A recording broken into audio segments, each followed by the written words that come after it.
प्यारी बहनों और मेरे मोहतरम भाइयों, आज का बयान आम नहीं बल्कि एक ऐसा राज है जिसे सुनकर आपकी रूह कांप उठेगी, आपके दिल दहल जाएंगे और आप सोचने पर मजबूर हो जाएंगे कि आखिर इंसान कब अपने ही आमाल के बोझ से जमीन और आसमान के दरमियान पुकारा जाता है।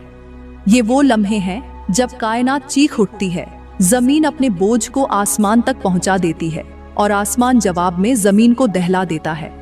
ये वो औकात हैं जब इंसान के गुनाह इतने बढ़ जाते हैं कि रहमत के दरवाजे बंद हो जाते हैं और नाहुसत और बर्बादी उसके मुकद्दर का हिस्सा बन जाती है। अफसोस, आज के दौर का इंसान इन लम्हों को खेल तमाशा समझता है, गफलत और लापरवाही में डूबा हुआ है। लेकिन हकीकत ये है कि इन लम्हों में जो भी जमीनों आसमान को पुकारने पर मजबूर करे, वो अपनी जिंदगी के सबसे बड़े खसारे का दरवाजा खोल देता है। प्यारी बहनों, आज मैं आपको उन्हीं 5 लम्हों के बारे में बताऊंगी जिनके जाहिर होते ही इंसान की तबाही यकीनी हो जाती है। क्या आप तैयार हैं ये सुनने के लिए कि वो लम्हे कौन से हैं? प्यारी बहनों, हम वक्त जाया किए बगैर बात करते हैं पहले लम्हे के बारे में। वो लम्हा जिसमें जमीन आसमान को पुकारती है और आसमान जवाब में लरज उठता है। और वो लम्हा है जब इंसान जुल्म करता है, नाहक किसी का हक दबाता है, किसी गरीब का माल खा जाता है, किसी यतीम का हिस्सा छीन लेता है। जमीन उस वक्त आसमान को पुकारती है कि ऐ मेरे खालिक, मेरे ऊपर तेरा बंदा बैठा जुल्म कर रहा है, वो तेरी दी हुई ताकत को कमजोरों को रौंदने में इस्तेमाल कर रहा है, मैं इसे सह नहीं सकती।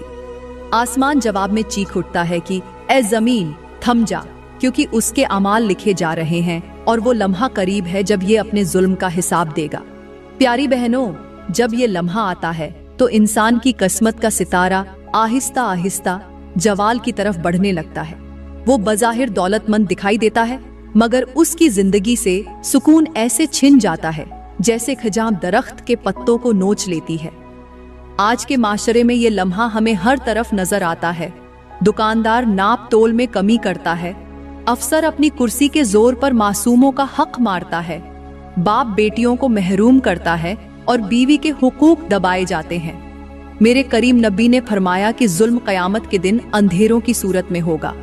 इस फरमान की हकीकत यही है कि जो आज रोशनी में नजर आ रहा है, कल वो अंधेरे में डूब जाएगा। जैसे एक चराग जलता हुआ नजर आए मगर उसके अंदर का तेल खत्म हो रहा हो, उसी तरह जालिम की जिंदगी भी बाहर से रोशन दिखाई देती है मगर अंदर से उसका सुकून, उसकी खुशियां और उसकी बरकतें खत्म हो रही होती हैं। प्यारी बहनों, ये लम्हा जब जमीन आसमान को जुल्म के खिलाफ गवाह बनाती है, दरअसल इंसान की तबाही की पहली सीढ़ी है और आज का इंसान इसे खेल समझ रहा है।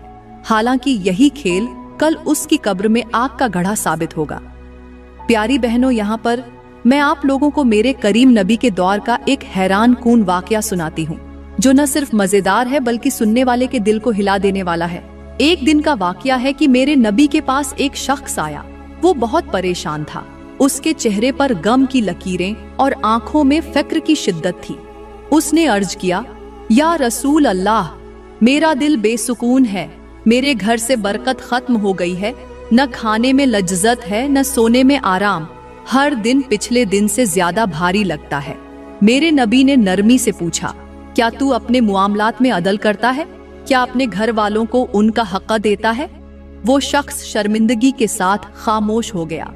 मेरे नबी ने फरमाया, सुनो, जमीन और आसमान उस वक़्त लरज जाते हैं जब इंसान अपनी बीवी, अपने बच्चों या अपने नौकर के साथ नाइंसाफी करता है। फिर मेरे नबी ने मिसाल देते हुए कहा, जैसे एक बादल आसमान पर होता है और अचानक हवा उसे बिखेर देती है, ऐसे ही नाइंसाफी इंसान की खुशियों को बिखेर देती है। प्यारी बहनों, ये सुनकर वो शख्स झरोकतार रोने लगा और वादा किया कि अब कभी किसी पर जुल्म नहीं करूंगा, हमेशा अदल और इंसाफ के साथ जिंदगी गुजारूंगा। और देखो, यही वादा उसके लिए सुकून का सबब बन गया। उसके बाद उसके घर में बरकत वापस आ गई और उसकी जिंदगी खुशियों से भर गई। मेरी बहनों, आपके लिए सबक यही है कि जब इंसान अदल छोड़ देता है तो जमीन आसमान उसके खिलाफ गवाह बन जाते हैं और बरकत खत्म हो जाती है। लेकिन जब इंसाफ को थाम लेता है तो वही जमीन और आसमान उसके लिए दुआ करने लगते हैं। प्यारी बहनों, हम वक्त जाया किए बगैर अब दूसरे लम्हे के बारे में बात करते हैं। वो लम्हा जब जमीन और आसमान एक दूसरे को पुकार उठते हैं और इंसान की किस्मत का चिराग बुझने लगता है। वो लम्हा है जब इंसान अपने वालिदैन के दिल को तोड़ता है, उनकी आंखों से आंसू बहाता है और उनके दिल की दुआ को बद्दुआ में बदल देता है। यही वो वक्त है जब जमीन आसमान से कहती है, ऐ आसमान, देख इस बंदे ने अपने माँ बाप के हुकूक कैसे पामाल किए। उसने उनके सामने आवाज बुलंद की, उनकी खिदमत छोड़ दी और उनकी इज्जत को नीचा दिखाया। फिर आसमान जवाब देता है, जमीन, अब ये बोझ हम दोनों के लिए नाकाबिले बर्दाश्त हो गया है, अब इस पर नहुसत का पर्दा डाल दिया जाए। यही वो लम्हा है जब इंसान की कमाई के दरवाजे बंद हो जाते हैं, खुशियों की जगह गम ले लेता है और उसका रिस्क घटने लगता है। मेरी बहनों, सोचो, वालिदैन वो दरख्त हैं जिनके साए में औलाद को ठंडक मिलती है, और जब वही दरख्त काट दिया जाए तो साया कहां से आए। नबी पाक ने फरमाया कि वालिद की रजा में अल्लाह की रजा है और वालिद की नाराजी में अल्लाह की नाराजी है। मतलब ये है कि अगर वालिदैन की जबान से तुम्हारे हक में दुआ निकले तो जमीन और आसमान उस दुआ को आगे बढ़ाकर सातों आसमानों तक पहुंचाते हैं। लेकिन अगर वालिदैन के दिल से तुम्हारे खिलाफ बद्दुआ निकले तो वो बद्दुआ तलवार की तरह काट देती है और फिर कोई कैला, कोई दौलत, कोई ताकत तुम्हें बचा नहीं सकती। ये लम्हा इतना खौफनाक है कि इंसान खुद भी नहीं समझ पाता कि उसकी इबादतें क्यों जाया हो रही हैं, उसके रिश्ते क्यों बिखर रहे हैं और उसकी दुआएं क्यों कबूल नहीं हो रही। प्यारी बहनों, एक मिसाल से समझो, जैसे एक परिंदा आसमान पर परवाज करता है और अचानक उसके परों में किसी ने झर भर दिया हो। बज़ाहिर परिंदा उड़ रहा होता है, लेकिन चंद लम्हों बाद वह नीचे गिरकर मर जाता है। ऐसे ही वह औलाद है जो वालिदैन का दिल दुखाती है। बज़ाहिर कुछ वक्त तक तरक्की करती है, लेकिन फिर अचानक उसके नसीब के पर टूट जाते हैं और वह जिल्लत की जमीन पर आ गिरती है। ये अंजाम क्यों होता है? इसलिए कि वालिदैन की आहों का जहर उसकी किस्मत को जकड़ लेता है। मेरी बहनों, आज के मुआशरे की तल्ख हकीकत यही है कि औलाद वालिदैन को बोझ समझने लगी है। आज कितने बेटे हैं जो अपने बाप को बोसीदा कपड़ों में छोड़कर खुद फैशन के मलबूसात पहनते हैं। कितनी बेटियां हैं जो अपनी माँ की थकन को नजरअंदाज करके मोबाइल फोन पर घंटों लगी रहती हैं। यह वही लम्हे हैं जब जमीन आसमान को पुकारती है कि ऐ आसमान, यह औलाद नाशुक्री में डूब गई है। और आसमान जवाब देता है, अब उसकी दुआएं वापस कर दो, अब उसके नसीब को तारीक कर दो। लिहाजा अगर हम चाहते हैं कि हमारा चिराग बुझने के बजाय और ज्यादा रोशन हो, तो हमें अपने वालिदैन की इज्जत को अपनी इज्जत समझना होगा, उनके आंसुओं को खुशियों में बदलना होगा और उनके दिल से निकली बद्दुआ से बचना होगा। यही असल कामयाबी है और यही इंसान के अच्छे नसीब की जमानत है। प्यारी बहनों, यहाँ पर मैं आप लोगों को एक इबरतनाक और लर्जा देने वाला वाकया सुनाती हूँ जो पुराने वक्तों का है। कहते हैं कि एक गांव में एक नौजवान रहता था जिसके वालिदैन निहायत नेक और बुजुर्ग थे। वह बाप दिन रात खेतों में हल चलाता, पसीने से शराबोर होकर मेहनत करता ताकि अपने बेटे को खुश रख सके, और माँ रातों को जागकर उसके लिए खाना तैयार करती, कपड़े सीती और दुआओं में उसका नाम लेती। लेकिन अफसोस, वह बेटा वालिदैन को बोझ समझता था, उनके सामने आवाज बुलंद करता, माँ के खाने को हकारत से ठुकराता और बाप को ताना देता कि तूने मुझे कुछ नहीं दिया। एक दिन का मंजर बड़ा ही दर्दनाक था। उस नौजवान ने बाप को सबके सामने जलील कर दिया और माँ को धक्के देकर घर से बाहर निकाल दिया। लोग हैरान रह गए, लेकिन वह अपनी जवानी के गुरूर में बेपरवाह बना रहा। माँ ने आसमान की तरफ हाथ उठाकर कहा, ऐ मेरे रब, अगर मेरा बेटा मुझे दुख दे सकता है तो मैं तुझसे फरियाद करती हूँ कि उसे उसके अंजाम तक पहुँचा दे। बाप की आंखों से आंसू बहे और उसने कहा, बेटा, तूने मुझे तोड़ दिया है, लेकिन याद रख, बाप की आह सीधा अर्श को हिला देती है। कुछ दिन न गुजरे थे कि उस नौजवान की तकदीर का चिराग बुझने लगा। एक दिन वह जंगल में शिकार खेलने गया। शिकार के दौरान एक जंगली जानवर उस पर टूट पड़ा। नौजवान ने भागने की कोशिश की, लेकिन पैर फिसला और वह कीचड़ में मुंह के बल गिर गया। जानवर ने उसे चीर फाड़ डाला।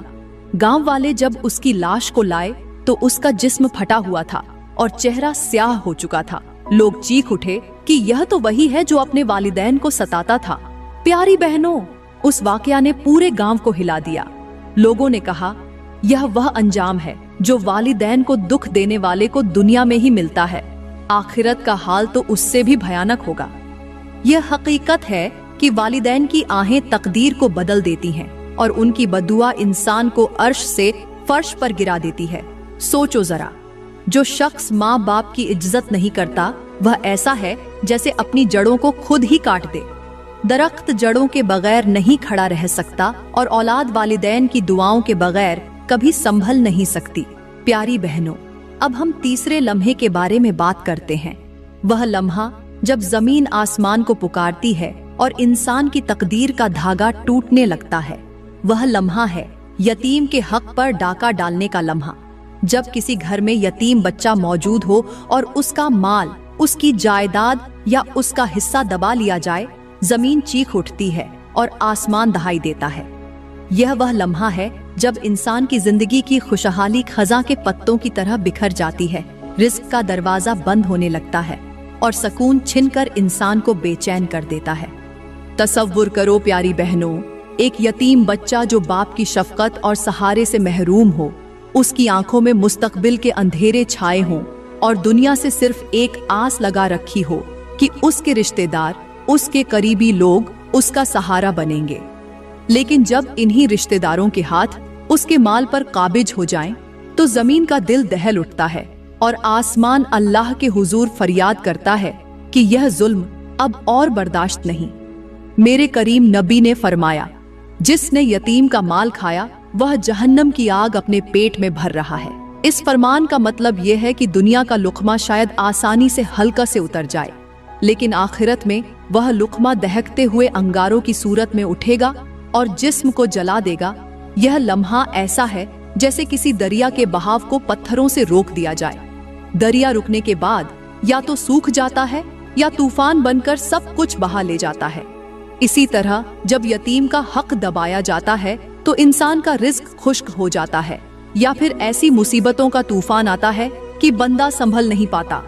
आज के मुआशरे में देख लो, कितने ही खानदान हैं जहां भाई अपने भाई की औलाद के हिस्से दबा लेते हैं, बहनों को उनका हक नहीं देते, यतीम बच्चों को विरासत से महरूम करते हैं। वह समझते हैं कि शायद यह चालाकी है, लेकिन हकीकत में यह उनकी बर्बादी का आगाज है। प्यारी बहनों, जरा गौर करो, यतीम का माल दबाने वाला ऐसे ही है जैसे कोई शख्स अपने ही कमरे में आग लगा दे और समझे कि यह आग सिर्फ दूसरे को जलाएगी। नहीं, यह आग सबको अपनी लपेट में ले लेती है। ऐसे घरों में नहूसत उतरती है, वहां दुआएं कबूल नहीं होती, बीमारी और गुर्बत साया कर लेती है। एक बुजुर्ग फरमाया करते थे, यतीम के आंसू सीधा अर्श पर जाकर अल्लाह को झंझोड़ते हैं, और जब अल्लाह हरकत में आ जाए तो बड़े से बड़ा जालिम भी बच नहीं सकता। आज की तल्ख हकीकत यही है कि हमारी दुनिया में सबसे ज्यादा चीखने वाली जमीन और सबसे ज्यादा फरियाद करने वाला आसमान इन्हीं मजलूम यतीमों के लिए है। सड़कों पर भीख मांगते छोटे छोटे बच्चे, खेतों में मजदूरी करते मासूम हाथ और खिलौनों के बजाय रोटी के टुकड़े के पीछे भागते चेहरे, यह सब हमारी आंखों के सामने पुकार है कि कोई है जो इंसाफ करे। प्यारी बहनों, याद रखो, यह लम्हा वह है जब जमीन आसमान को पुकारती है और इंसान का मुकद्दर जवाल में डूब जाता है। इस लम्हे से बचने के लिए हमें यतीमों की परवरिश, उनकी मदद और उनके हकूक़ की हिफाजत करनी होगी, वरना कल को हमारी औलाद भी दूसरों की मोहताज होकर जमीनों आसमान को पुकार रही होगी।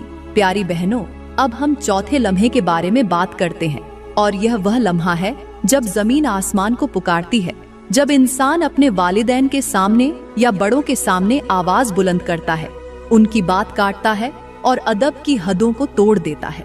ये लम्हा इतना सख्त है कि जैसे ही औलाद अपनी माँ या बाप के आगे आवाज ऊंची करती है तो जमीन कांपने लगती है और आसमान चीख उठता है कि ऐ अल्लाह, ये कैसा वक्त आ गया है कि माँ बाप जिन्होंने पाल पोस कर जवान किया, आज उन्हीं की इज्जत को औलाद रौंद रही है।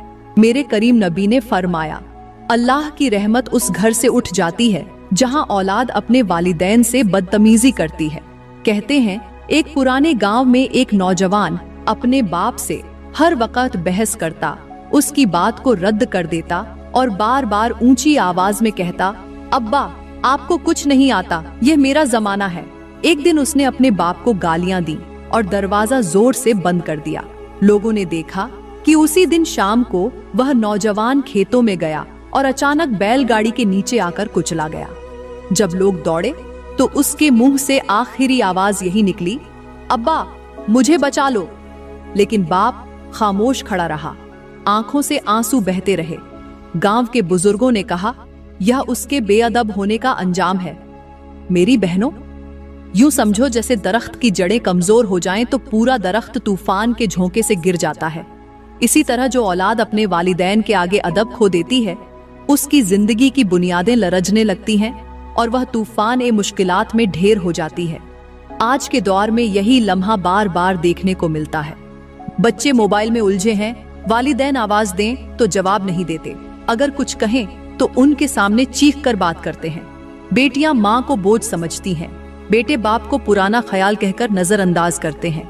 यह वह वक्त है जब जमीन आसमान को पुकारती है और कहती है कि ए अल्लाह, ये औलाद अपनी जड़ों को काट रही है, इन पर तेरी रहमत कैसे बरसे। प्यारी बहनों, अब हम 5वें लम्हे के बारे में बात करते हैं और यह वह लम्हा है जब जमीन आसमान को पुकार उठती है, जब इंसान अमानत में खयानत करता है। यह लम्हा इतना खौफनाक है कि जैसे ही कोई शख्स दूसरों के भरोसे को तोड़ता है, किसी का माल दबा लेता है या किसी की अमानत को जाया करता है, तो जमीन कराहती है और आसमान चीख पड़ता है। गोया कायनात गवाही देती है कि यह बंदा अल्लाह के हुक्म के खिलाफ जा रहा है। मेरे करीम नबी ने फरमाया, जब बंदा अमानत में खयानत करता है तो उसके ईमान का एक हिस्सा छिन जाता है, यहाँ तक कि उसका दिल अंधेरा हो जाता है। यूं समझो जैसे किसी चिराग में तेल खत्म हो जाए तो वह बुझकर कमरे को तारीक कर देता है। वैसे ही खयानत दिल से ईमान की रोशनी छीन लेती है और इंसान की जिंदगी अंधेरों में डूब जाती है। वह शख्स चाहे सोने के महल्लात में भी रहे, लेकिन उसकी रूह बेसुकून रहती है और उसके नसीब से बरकत का नूर उठ जाता है।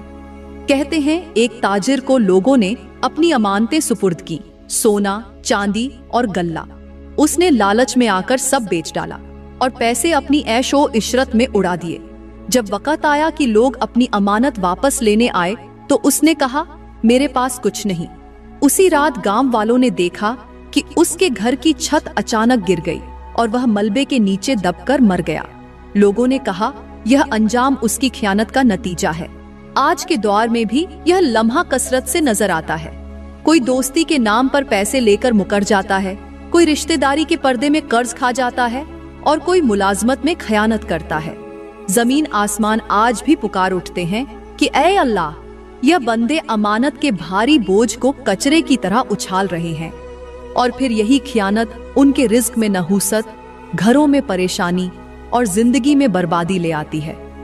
प्यारी बहनों और मेरे मुखतरम भाइयों, आज के दौर में यह खयानत सिर्फ सोने, चांदी या माल में नहीं रह गई, बल्कि घरों के अंदर, रिश्तों के दरमियान और हत्ता कि दिलों के अंदर भी दाखिल हो गई है। आज कितनी ही बीवियां हैं जो शौहर के एतिमाद को तोड़ देती हैं, उसके पैसों को छुपकर ऐसे कामों में लगा देती हैं जो घर के सुकून को उजाड़ देते हैं, जबकि यह भी खयानत है। कितने ही शौहर हैं जो बीवी के भरोसे को रौंदते हैं, उसके जज्बात को पामाल करते हैं और यह समझते हैं कि सिर्फ माल में खयानत गुनाह है, मगर हकीकत यह है कि रिश्तों की खयानत सबसे बड़ा जुर्म है। मिसाल के तौर पर, अगर कोई औरत अपनी सहेली को राज बताए और वह औरत उसे दूसरों में फैला दे तो यह भी खयानत है। जैसे बर्तन में पानी हो और कोई आकर उसमें नमक डाल दे तो पूरा पानी कड़वा हो जाता है, वैसे ही एक खयानत पूरे रिश्ते को झर बना देती है। इसी तरह अगर मर्द अपने कारोबारी साथी का भरोसा तोड़ दे, पैसे दबा ले या झूठ बोलकर अपना फायदा निकाल ले तो समझ लो उसके कारोबार से बरकत उठ गई और वह चाहे लाखों कमाए, दिल का सुकून छिन जाएगा। मेरी बहनों, याद रखो, जब तुम जेवरात या पैसों की अमानत अपनी बहनों या रिश्तेदारों से लेते हो तो उसमें खयानत न करना, क्योंकि वह जेवर या पैसा अगर तुम्हारे पास रखा है तो वह अमानत है, मिल्कियत नहीं। और मेरे भाइयों, जब तुम पर कोई जिम्मेदारी डाली जाए, चाहे वह दफ्तर की हो या किसी का छोटा सा कर्ज हो या मोहल्ले में किसी ने सामान दिया हो तो उसमें गफलत न करना, क्योंकि यही वह चीजें हैं जो जमीन और आसमान को पुकारने पर मजबूर कर देती हैं। याद रखो, खयानत का मतलब सिर्फ माल खा जाना नहीं, बल्कि नमाज में गफलत करना भी खयानत है। बीवी या शौहर के हक को पूरा न करना भी खयानत है। बच्चों के मुस्तकबिल को नजरअंदाज करना भी खयानत है। ये वह जहर है जो आहिस्ता आहिस्ता खुशियों को चाट जाता है और रिस्क के दरवाजे बंद कर देता है। प्यारी बहनों, मैं दुआ करती हूँ अल्लाह ताला हमें अमानतों में खयानत से बचने की तौफीक दे, हमारे घरों को सुकून, खुशहाली और रिज्क की बरकतों से भर दे, हमारे दिलों को पाकीज़ा नियत और सच्चाई से मुनव्वर करे और हमें उन आमाल से महफूज रखे जो जमीन और आसमान को हमारे खिलाफ पुकारने पर मजबूर कर देते हैं। दोस्तों, अगर वीडियो ने आपके दिल को छुआ है तो लाइक जरूर करें, कमेंट में अपनी कीमती राय दें और मजीद ऐसे ही ईमान अफरोज बयानों के लिए हमारा YouTube चैनल सब्सक्राइब करना न भूलें। शुक्रिया।